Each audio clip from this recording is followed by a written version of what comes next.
Oi, boa tarde, mulheres, tudo bem? Então, eu vim aqui fazer um resuminho sobre a indução de parto, porque ontem eu fiz uma live às 7 horas da noite e o Instagram bugou, já estava bugando antes de iniciar a live e depois também na hora que eu tentei salvar o vídeo e postar para vocês, porque isso é a parte mais importante, que era deixar salvo esse conteúdo para vocês, para que vocês pudessem ter informações sobre indução de parto, tá? Então, eu vou trazer aqui para vocês, resumidamente, o que a gente conversou ontem, né? O que é a indução de parto, né? Então, a indução de parto é um método utilizado para que seja estimulado as contrações e o início do trabalho de parto de uma mulher.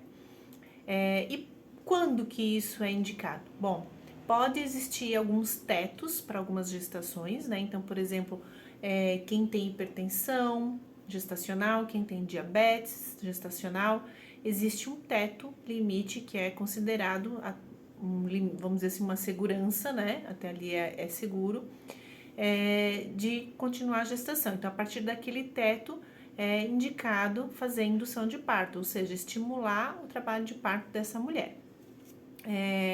Existem algumas outras indicações, né? Então, seriam elas após 41 semanas, que é indicado pelo Ministério da Saúde, é sugerido, na verdade, né? Não é uma indicação real, né? Então, vai variar de cada caso, vai variar de cada profissional que estiver acompanhando essa gestante.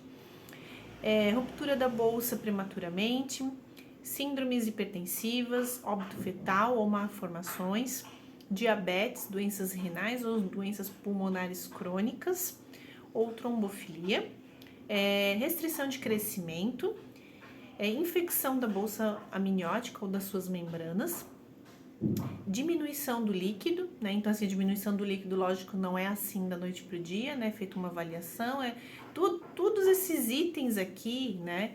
Eles não são nu e cru a necessidade de fazer uma indução, mas de acordo com o diagnóstico do seu médico, de acordo com a situação da sua gestação, e o bem-estar fetal e o bem-estar materno, vai ser indicado para esses casos aqui, tá? E quais são os contras? Bom, os contras, a maioria são os mesmos do parto normal. E também para aquelas gestantes, por exemplo, que já tiveram algum caso anterior de ruptura prévia de útero, né? Ou então tem uma cicatriz uterina na vertical, que a gente chama de cicatriz corporal. Então, nesses casos, né, não pode indicar a indução de parto. E como é que né, quais são os métodos, né? Quais são os métodos utilizados para essas induções de parto? Bom, a gente tem os métodos naturais, que eles podem começar a serem utilizados a partir de 40 semanas, né? Porque eles demoram um pouco mais para fazer efeito. Então, pode ser necessário iniciar com um pouquinho de antecedência, né? Então, se você tem um teto limite de 40 semanas, por exemplo, você pode de repente começar ali por 39 semanas, mas sempre conversando com o seu médico, né, ou com o profissional que está te acompanhando, tá? Então, os métodos naturais, alguns deles, né, alguns chás quentes, comidas picantes, acupuntura, prostaglandinas, né? Como é que a gente consegue as prostaglandinas de forma natural? Através da relação sexual, né, com o seu parceiro. Não é uma concentração muito grande, mas tem uma pequena concentração, né? Então, a gente pode indicar isso também. A ocitocina, né? Então, a ocitocina que a gente produz naturalmente, a gente produz quando? Quando a gente tem aquela sensação de prazer, né? É o hormônio do amor. Então, se você faz coisas que te deem prazer, por exemplo, criar uma conexão com você e o seu bebê, né? Então, isso com certeza vai fazer você liberar a ocitocina. Fazer algumas caminhadas, se movimentar, né, fazer exercícios. Para quê? Para que o seu bebê também se movimente dentro do útero. E quanto mais ele se movimenta, mais ele vai se encaixando e ele vai chegando perto do colo e fazendo aquele estímulo, né? Então, isso também é bom. E o shake com óleo de rícino também é uma indicação, vamos dizer assim, mais natural, para iniciar ali as contrações, para dar aquele empurrãozinho para entrar em trabalho de parto. Porém, não dá para dizer para vocês o percentual de chances de que isso vai dar certo, porque às vezes para uma só tomar o chá dá certo, às vezes para outra fazer acupuntura dá certo, para outra fez tudo isso aqui e não deu certo. Por quê? Porque existe também aquela questão de o seu corpo e o bebê estarem realmente prontos para isso. Então, por exemplo, se o seu útero ainda é um útero que não tem muitas contrações de treinamento ou que não tem aquelas contrações de pródromos, pode ser que esse útero ele ainda está um pouco inerte e ele não vai ser estimulado por essas coisas, por esses métodos que a gente utilizar. Então é porque o seu corpo realmente ainda não está pronto para entrar em trabalho de parto. Então pode ser que não dê certo esses métodos naturais, tá? Às vezes é o tempo, realmente que precisa ser um tempo um pouco maior, e muitas vezes é a questão realmente emocional, corporal da mulher, do bebê, de realmente não estarem prontos, tá? E os outros métodos, né, que são utilizados, são métodos médicos, vamos dizer assim, né, que são utilizados após 41 semanas, né, no caso de nenhum risco, né, vamos dizer assim, uma gestação de risco habitual, né, então é a partir de 41 semanas. No caso de a gestante ser alto risco, existem lá os tetos, né, para cada risco, vamos dizer assim, aumentado da gestação, tá?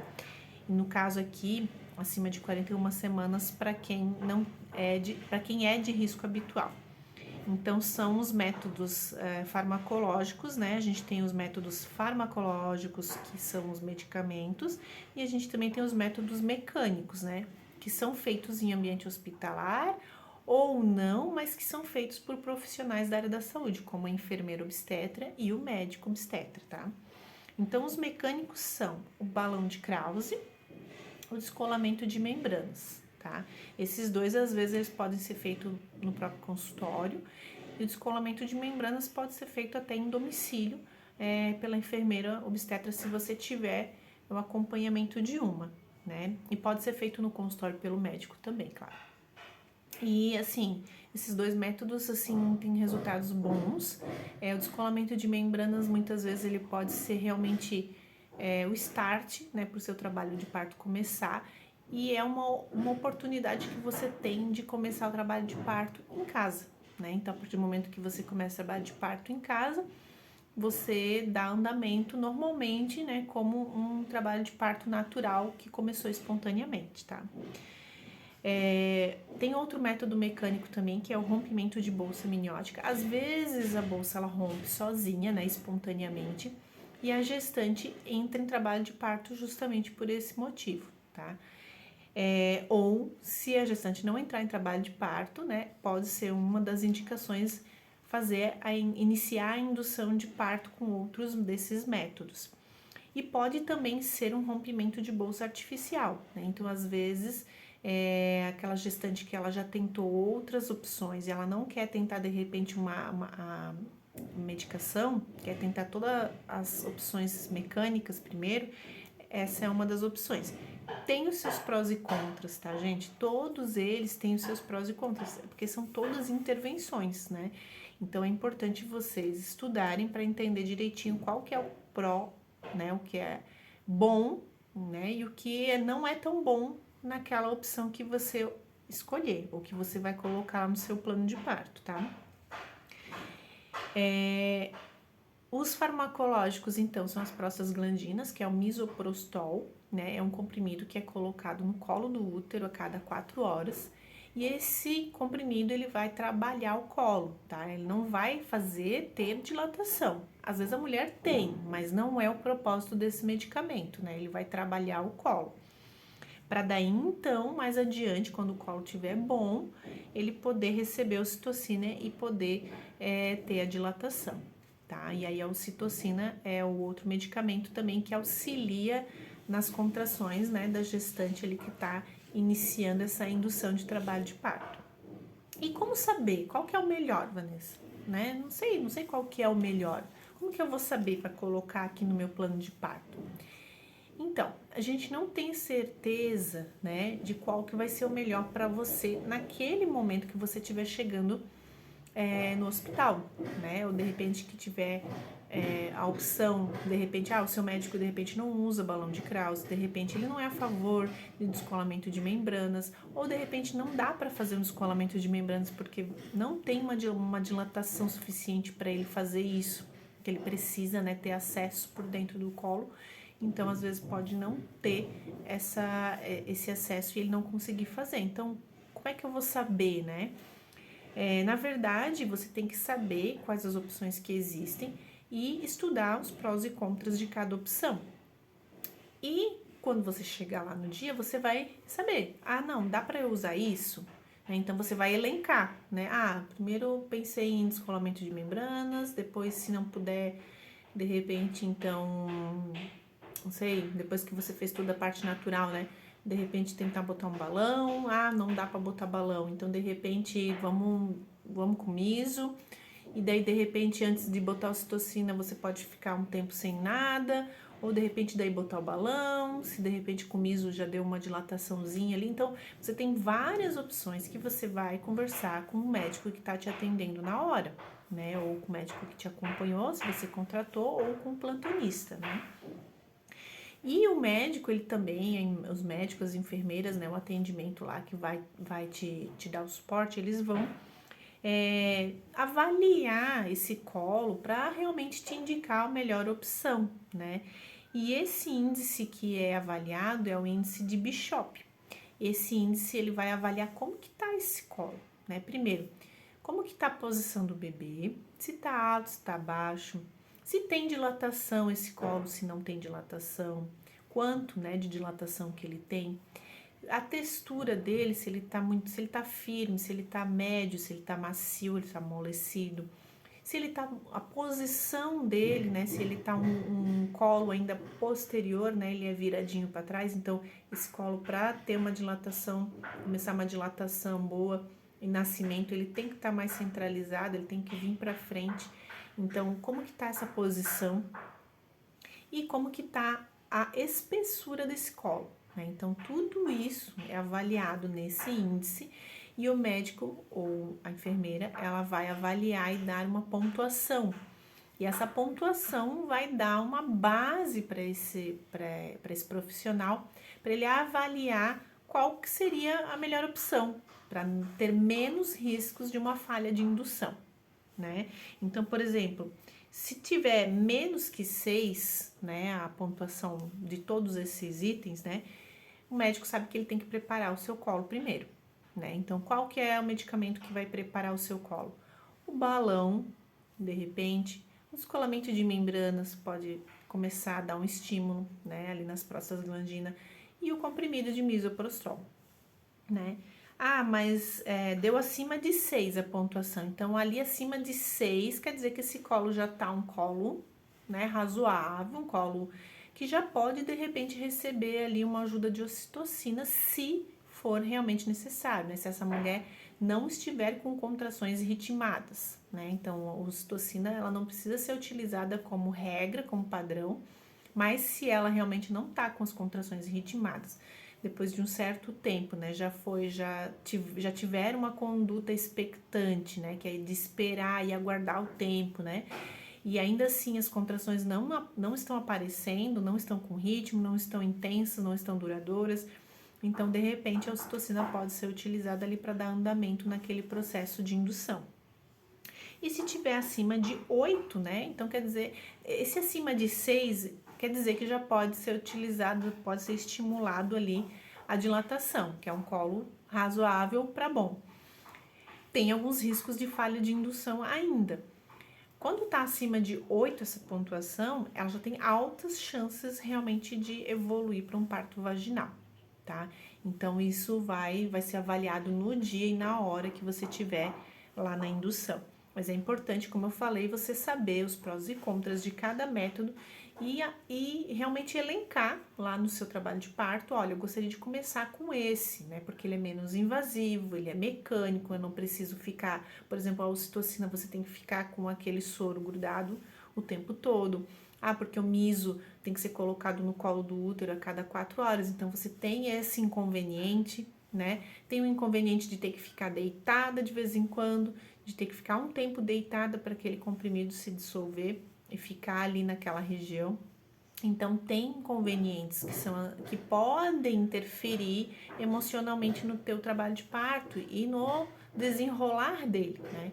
Então o descolamento de membranas ele é feito, ele também é inconveniente porque ele pode ser um pouquinho dolorido, mas é uma situação única naquele momento que é feito, né, unicamente ali pelo médico, e depois você vai estar ali sendo estimulada, né? O colo já vai estar sendo estimulado sem precisar ficar repetindo constantemente aquele ato, né?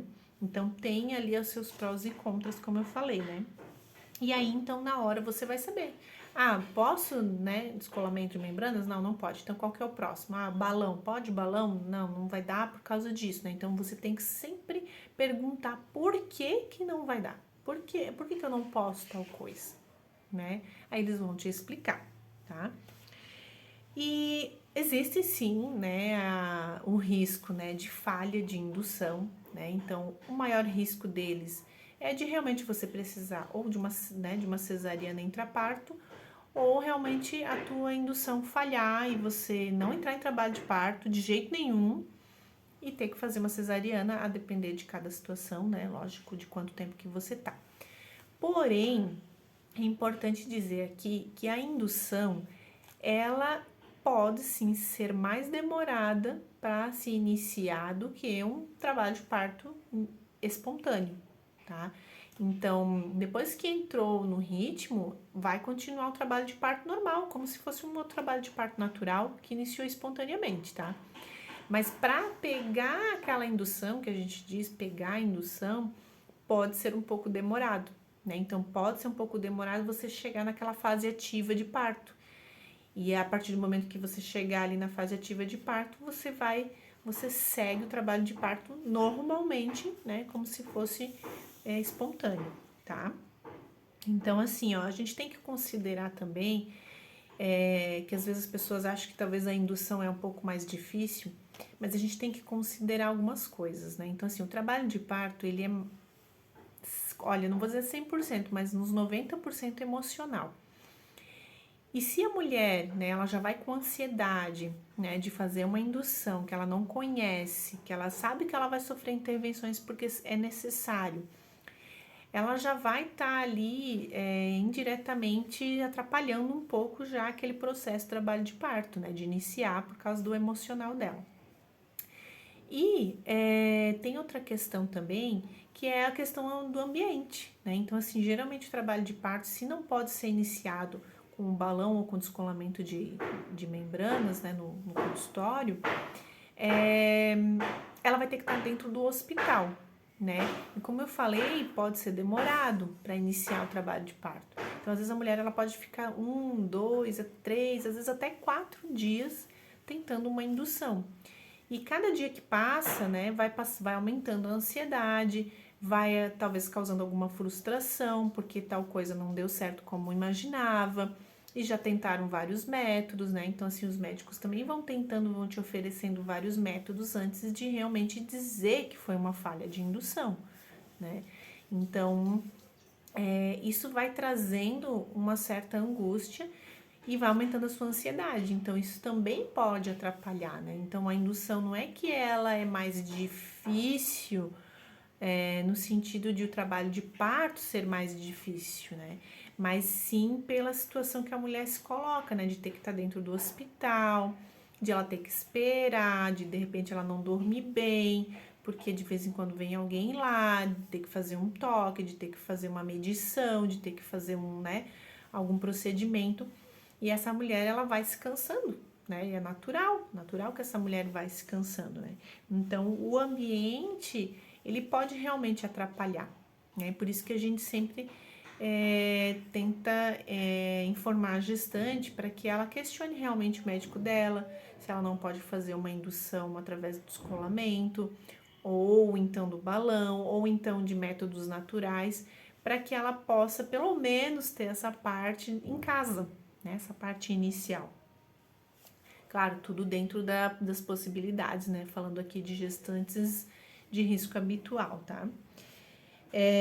Tem outra coisa também que pode não dar certo, que é a questão da prontidão do corpo, que nem eu falei anteriormente, né? Então, às vezes, se o corpo daquela mulher realmente não tá pronto para receber aqueles estímulos, né? Então, assim, os sensores ali, eles não estão liberados para receber aqueles estímulos, para receber aquela ocitocina, simplesmente não vai acontecer, né? Porque não dá para forçar o organismo a fazer alguma coisa, né? Então, ele tem que realmente estar propício, né, para isso.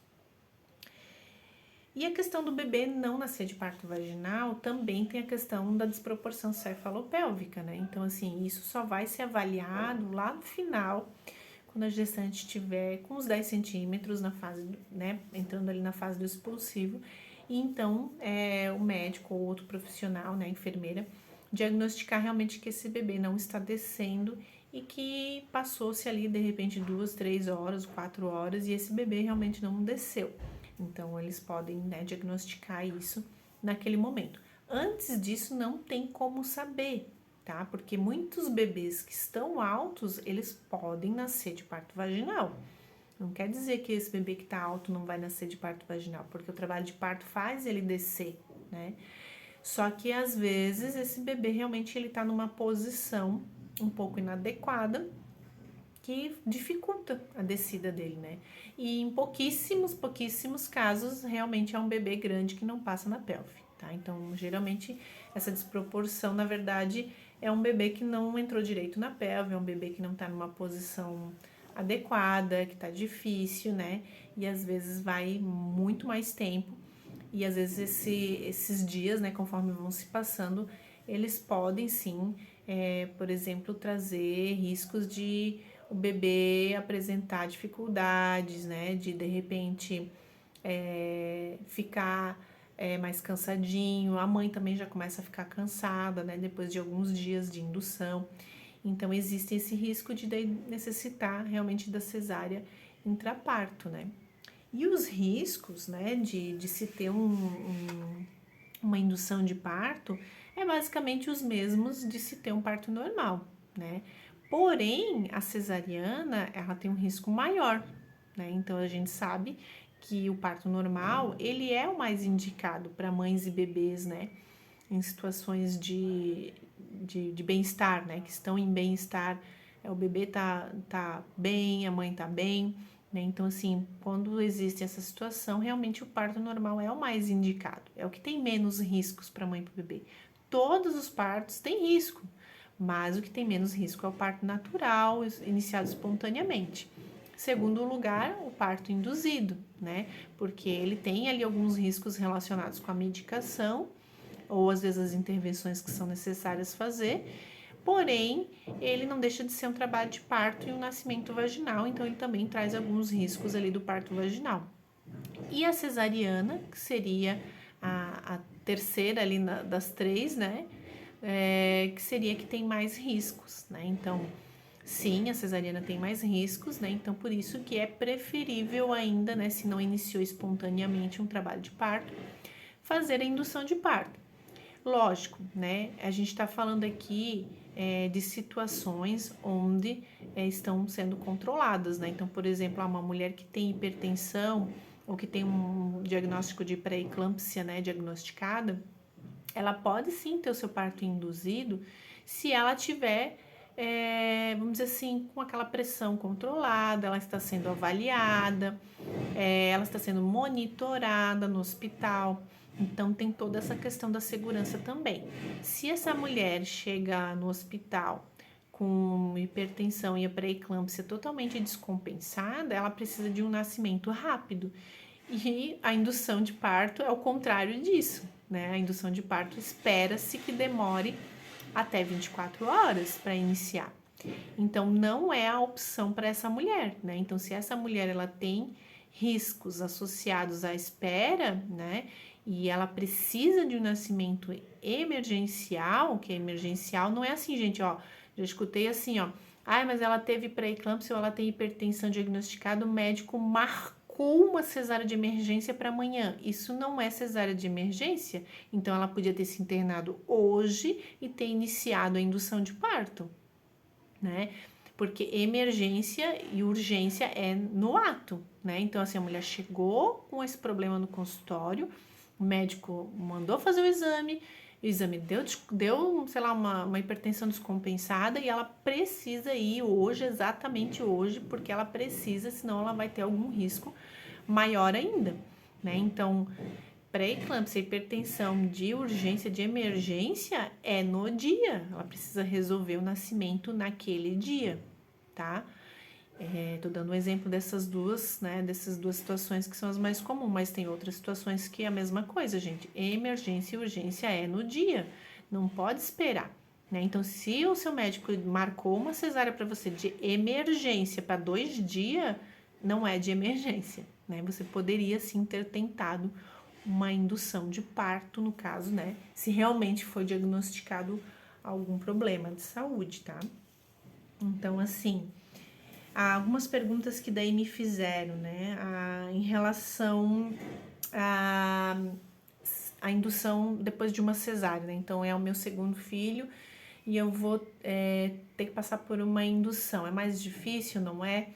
Não, não tem essa questão de ser mais difícil, né? A questão que acontece é que quando a mulher tem uma cesárea anterior, tem alguns procedimentos que devem ser melhor avaliados, né? Então, por exemplo, o comprimido de misoprostol não pode ser utilizado porque existe um risco aumentado de ruptura uterina para essas mulheres que já tiveram uma cesárea anterior. Assim como o uso da ocitocina também tem que ser bem controlado e bem dosado, né? Porque essas mulheres também então têm esse risco aumentado se for uma ocitocina, o uso de ocitocina sem controle, né? É melhor que a cesárea? Então, gente, a gente sabe, né, que os hormônios que essa mulher descarrega, né, os hormônios que estão ali banhando aquele organismo da mãe e do bebê, eles nos trazem muitos benefícios, né? Tanto para a mãe, na questão da recuperação depois, tanto quanto para o bebê, na questão de amadurecer algumas glândulas, terminar de amadurecer o seu sistema respiratório e entre outros, né? Então, assim, é muito, muito importante para o bebê passar pelo trabalho de parto, né? Então, mesmo aquelas mulheres que não podem ter, de repente, um bebê pélvico, né? Um bebê sentado, e ela optou por ter uma cesárea, então que ela espere entrar em trabalho de parto, que ela passe pela fase latente do trabalho de parto antes de iniciar a cesárea, porque realmente é importante e vai ser o único momento, vai ser praticamente a única chance, né, de às vezes desse bebê e dessa mulher terem esse contato com esses hormônios, né? Então, pouquíssimos outros casos, né, vão ter nessa vida, né, vão ter essa oportunidade de ela ter essa descarga hormonal tão grande, tá? Então, o trabalho de parto também ele está associado com menores problemas de depressão pós-parto, justamente por causa da questão hormonal que é liberada, né? E também, se a mulher ela deseja isso, ela acaba tendo uma melhor satisfação com o parto dela, mesmo que termine em uma cesariana, né? E também a gente sabe que os hormônios, né, todo aquele trabalho de parto, a preparação daquele corpo, né, o corpo já está entendendo que está entrando em trabalho de parto, mesmo que induzido, o bebê também já está entendendo que tem alguma coisa acontecendo, então esse bebê, a tendência dele é que ele nasça mais ativo, mais, né, com reflexos de sucção mais ativo, e que essa amamentação flua melhor, né? Então, assim, às vezes até com a descida do leite mais cedo do que seria, por exemplo, numa cesárea eletiva, né? Numa cesárea agendada, que simplesmente o bebê nasce e o organismo da mulher nem do bebê não estava entendendo nada, estava tudo bem e de repente aconteceu um nascimento, né? Então, sim, pode ser considerado que é melhor, né? Mesmo que termine em uma cesariana, essa opção de se ter a indução de trabalho de parto, de passar por esse trabalho de parto, você tem a chance, né, de oferecer isso para o seu bebê. E se de repente você não entrou em trabalho de parto, fazendo a indução, você tem que entender que você fez tudo o que estava ao seu alcance e também a gente precisa respeitar a questão de segurança, né, de saúde sua e do seu bebê. Então, às vezes chega uma situação, a gente pode escolher o trabalho de parto, o parto, né, quando ele tem menor risco, né? Então, em dado momento, pode ser que esse risco para a cesariana esteja menor do que para o trabalho de parto, né? E isso é verificado somente na hora. Então a gente também tem que avaliar isso, né? Então a gente tem que pensar que a gente não vai ter um parto, a gente vai ter um bebê e a gente quer fazer o melhor para ele, né? E o melhor, sim, é o trabalho de parto, parto espontâneo. Ah, não deu? Vamos ver qual o próximo plano. Ah, uma indução. Não deu? Qual que é o próximo plano? Né? Então a gente tem que sempre ter isso em mente, tá, gente? Então, são essas as opções, né, que você vai ter. Ah, qual que é o melhor, né? Qual que é o... Isso vai depender de cada um, né? Ah, outra coisa, assim, só para terminar, é a questão de doer, né? Tem algumas pessoas, né, que têm pavor da indução, porque acreditam que a indução de parto dói mais. Dói mais, é terrível, às vezes não pega, tem altos índices de que não vai pegar e aí vão acabar numa cesárea. Bom, primeiro, né, a avaliação do Bishop precisa ser feita e não pode ser igual para todo mundo, né? Então a indução de parto ela tem que ser qual a melhor opção para você, né? Então se você tem uma escolha aleatória, realmente seus riscos, suas chances de não dar certo é muito pior, né? Então, mas se você conhece, sabe dos seus direitos, sabe que você tem que, né, tem essas opções, você pode conversar com um profissional para avaliar qual que é a melhor opção e quais opções você pode utilizar, né? Então, isso vai influenciar em as suas chances aumentarem, né, de você realmente finalizar o trabalho de parto num parto vaginal, né? Isso influencia bastante, tá? Questão de qual método eu vou usar, qual que é o melhor para mim. Foi baseado naquela tabela, naquele índice? Não, não foi. Foi simplesmente feito o que é feito com todo mundo, né? Então, cada uma de nós, nosso corpo reage de um jeito, né? Então, não tem como ser padrão para todo mundo, né? Primeiro é isso. Então, esse é para aumentar suas chances, né? Realmente ter uma boa equipe, um bom atendimento e você saber e conhecer as suas opções. A segunda coisa é realmente a questão emocional, né? Então, se você estudar, você saber quais opções que você tem, você às vezes está acompanhada de uma doula que está te dando suporte emocional, que está te explicando tudo que de repente ficou para trás. Então, que vai dar suporte para o seu acompanhante, né? Que vai te deixar tranquila. Isso faz toda a diferença também, tá? E a questão hospitalar também, né? Então, assim, quanto menos ansiosa você ficar, né? Mais o seu corpo vai fluir, mais né, o seu organismo vai responder. Então, isso também vai aumentar as suas chances de ter um parto vaginal, tá? E a questão de doer mais ou não, isso vai variar muito, porque, por exemplo, assim, se você chega no hospital sem trabalho de parto, sem dor nenhuma, sem contração nenhuma, e de repente, você usou ocitocina e começaram as dores, talvez você vai ter a impressão de que, meu Deus do céu, tá doendo demais. Mas não é porque realmente as contrações, elas são doloridas, né? As contrações da fase ativa, da fase de transição são super doloridas, só que quando você tá vindo de uma escala, né, que vai subindo o degrau devagarzinho, você não percebe tanto. Mas quando você de repente dá um salto daqui para cá, né, e aí aqui é o pico da dor, você vai achar que é horrível aquela indução, né?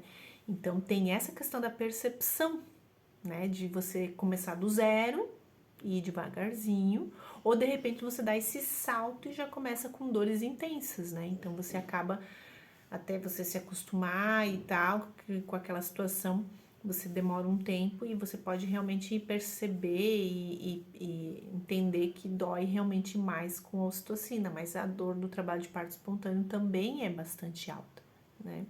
É bastante intensa.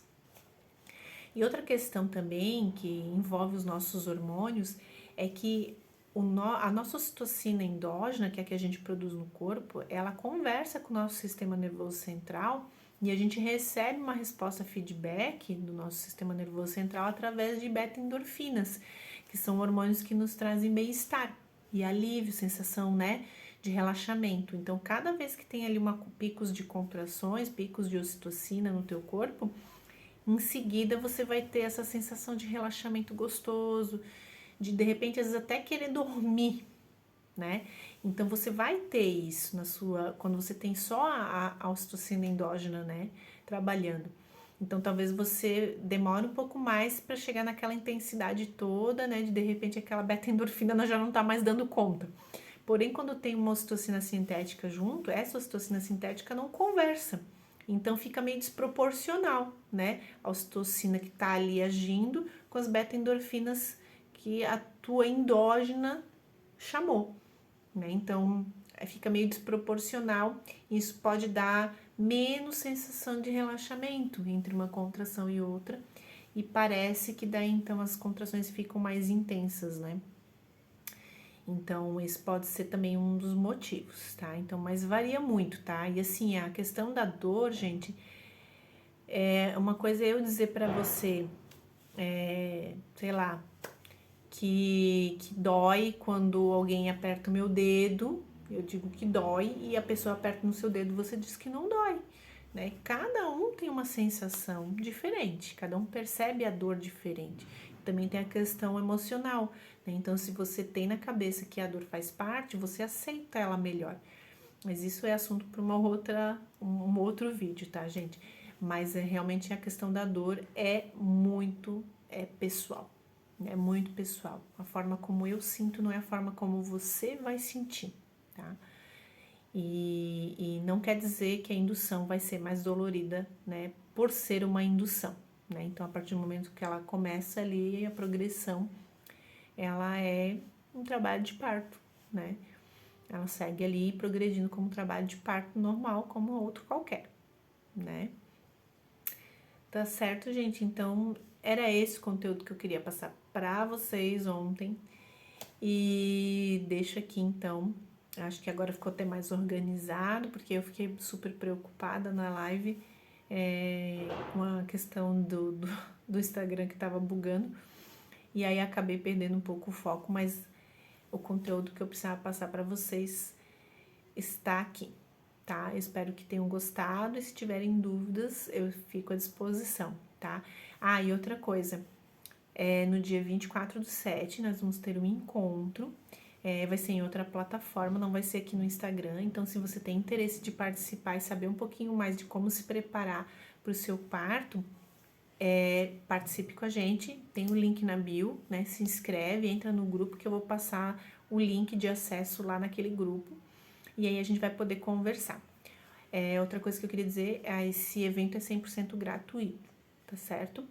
E aí então a gente se vê na próxima. Um beijo e até mais.